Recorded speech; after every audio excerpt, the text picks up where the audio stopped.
Bonjour les amis, Madame Lynn est contente de te retrouver pour une autre leçon. Ce matin, nous allons parler de la soustraction des nombres à 2 et 3 chiffres. Avant de commencer, j'aimerais faire un petit rappel en ce qui concerne le vocabulaire des mots.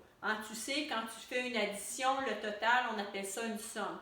Bien, quand tu fais une soustraction, le premier nombre s'appelle le premier terme, le deuxième terme, tu as ton signe égal et le résultat, on appelle ça la différence. Donc voilà, tu as ton moins qui indique que tu as une soustraction. Donc souviens-toi de ces mots, terme quand tu as les nombres, et ta réponse s'appelle la différence chaque fois que tu as affaire à une soustraction. Donc je vais te proposer quelques équations à 2 chiffres et ensuite nous allons en faire à 3 chiffres. Donc ce matin, que des soustractions. Premier exemple. Pour t'aider, Madame Lynn a utilisé une couleur différente pour chacun des objets de manipulation. Donc, les cubes unités sont en jaune, les dizaines en vert et les centaines, lorsque nous en aurons besoin, en rouge. J'ai fait la même chose dans le tableau de numération. Donc, unités en jaune, comme des cubes unités, vert pour tes dizaines, et j'ai fait la même chose dans tes équations pour te retrouver. Donc, comme habituellement, tu n'as pas nécessairement les couleurs pour t'indiquer où sont les unités et les dizaines, rappelle-toi que dans ton cahier, tu peux séparer ton nombre de la même façon et écrire unité, dizaine pour te faciliter le travail. Donc, c'est une petite stratégie. Si tu en as besoin, tu te dois l'utiliser pour faciliter ton travail. Donc, la première équation est 45 moins 27 égale. Donc, tu as 45 objets et tu dois en enlever 27. Donc, ce que tu dois faire au départ, tu m'indiques et tu me présentes les 45 objets et par la suite, tu vas aller enlever les 27. Donc, si on regarde à la position des unités, tu dois enlever 2 dizaines et 7 unités. Est-ce que tu peux enlever 7 unités comme tu en as 5? Non. Donc, ce que tu devras faire, tu devras aller faire un échange d'une dizaine que tu vas transformer en cubes unités. Et remarque bien de quelle façon ils sont placés. Nous avons placé les cubes unités comme sur un dé pour que ce soit très facile pour toi de les compter et d'éviter de faire 1, 2, 3. Tu vois 5, 10. Donc, tu évites les erreurs de cette façon et c'est beaucoup plus facile pour toi. Maintenant que j'ai ajouté ma dizaine, j'ai transformé, j'ai fait un emprunt, j'ai fait un échange, je peux aller enlever mes 7 unités. Donc, 1, 2, 3, 4, 5, 6, 7. Je sais maintenant ce qu'il me reste pour mes unités. Et je dois aller enlever 2 dizaines ici. Je sais maintenant combien il me reste de dizaines. Donc, je regarde, il me reste 8 unités et il me reste une dizaine. Donc, quand j'ai 45 moins 27, ça égale, la différence nous donne 18. Deuxième exemple maintenant. 56 moins 28 égale. Premier terme, deuxième terme, résultat qui nous donnera la différence. Donc, encore une fois ici, j'ai la représentation de mes 56. J'ai 5 dizaines et j'ai 6 unités. Je dois aller enlever 2 dizaines et 8 unités. Donc, on va commencer par nos unités. Si je regarde bien, j'ai 6 unités et je dois en enlever 8. Comme tu vois, ce n'est pas possible. Donc, tu vas devoir aller faire un emprunt, un échange. Donc, tu vas aller échanger ta dizaine et tu vas la transformer en 10 cubes unités comme sur un dé. 5, 10, voilà.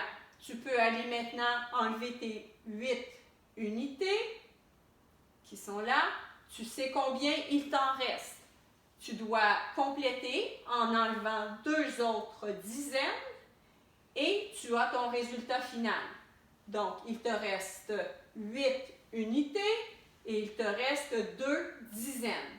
Donc, quand j'ai 56 moins 28, ça égale 28. Exemple suivant, 54 moins 15. Rappel encore ici, fais-toi toujours un tableau de numération pour aller mettre tes chiffres. Trouve-toi un petit espace dans ton cahier parce que c'est vraiment très aidant pour te retrouver et pour connaître aussi la valeur du nombre, que je vais te montrer à la fin de cet exemple. Tu comprendras un peu plus tard.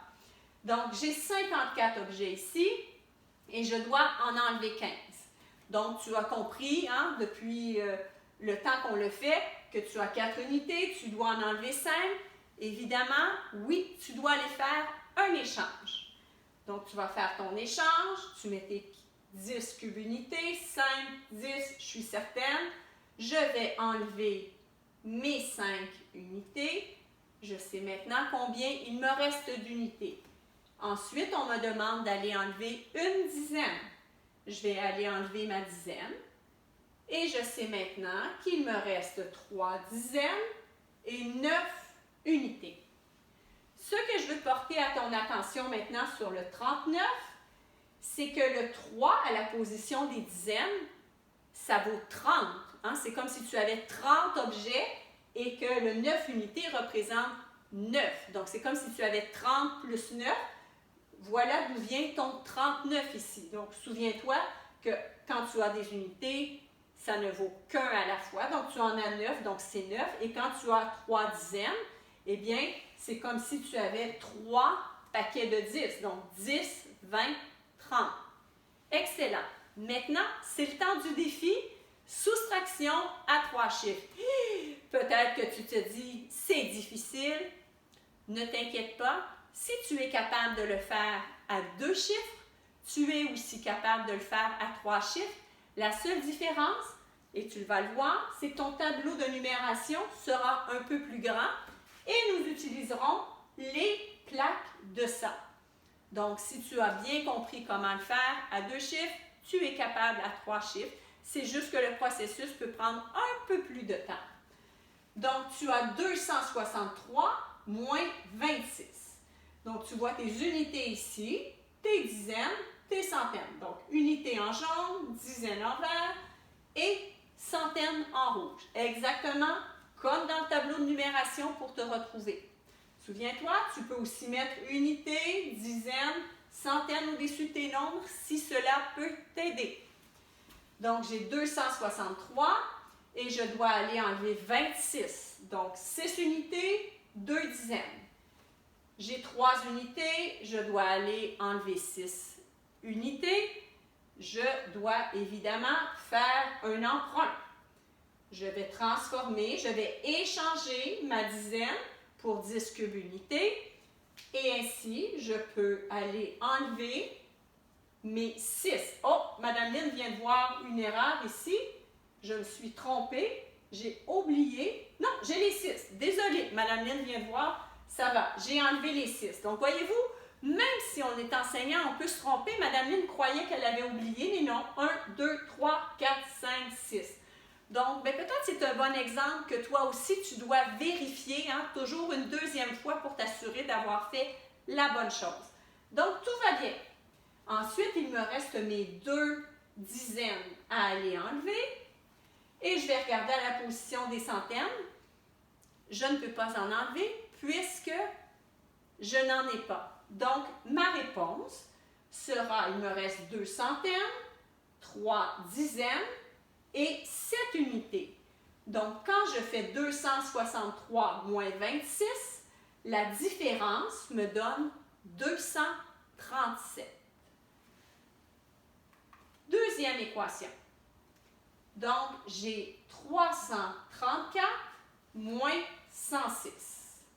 Donc, j'ai 334 ici et je dois aller enlever 106. Donc, 6 unités, 0 dizaine et une centaine. Donc, je dois aller faire un échange. J'en ai 4 et je dois en enlever 6. Donc, voilà. Je fais mon échange ici. J'ai mis ma dizaine. J'ai bien enlevé mes 6. Je sais combien il me reste d'unités. Maintenant, on me dit enlève 0 dizaine. Donc, 0 dizaine, c'est que tu n'en as plus. Donc, tu n'as pas rien à faire ici parce que tu n'en as pas à enlever. Mais tu dois enlever une centaine. Donc, tu vas aller enlever ta centaine. Et par la suite, tu obtiens ton résultat. Donc, quand tu as 334 moins 106, il te reste 2 centaines, 2 dizaines et 8 unités. Donc, la différence est de 228.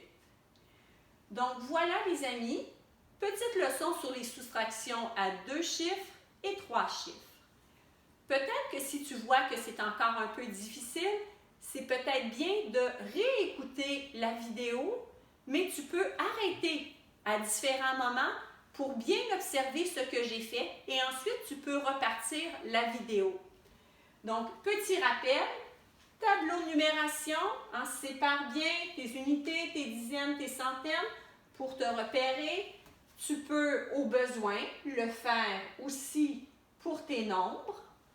Et, bien entendu, placer tes échanges quand tu en as 10 comme sur un dé pour très bien voir et peut-être justement encadrer et de faire ta petite flèche pour que l'on voit très bien d'où vient le 10 unités. Donc, voilà maintenant tout ce qu'il te reste à faire. Évidemment, c'est de pratiquer. Et même si pour l'instant, ça te semble un petit peu difficile, plus tu pratiqueras, plus cela deviendra naturel. Et n'oublie pas qu'il y a des gens qui peuvent t'aider alentour de toi, tes parents, peut-être grands frères, grandes sœurs et grandes sœurs. Donc, n'oublie pas, ce qui est important, c'est de pratiquer. Donc voilà, je te dis au revoir et Madame Lynn est contente que tu aies participé à sa vidéo pour t'aider. Bonne fin de journée. Au revoir.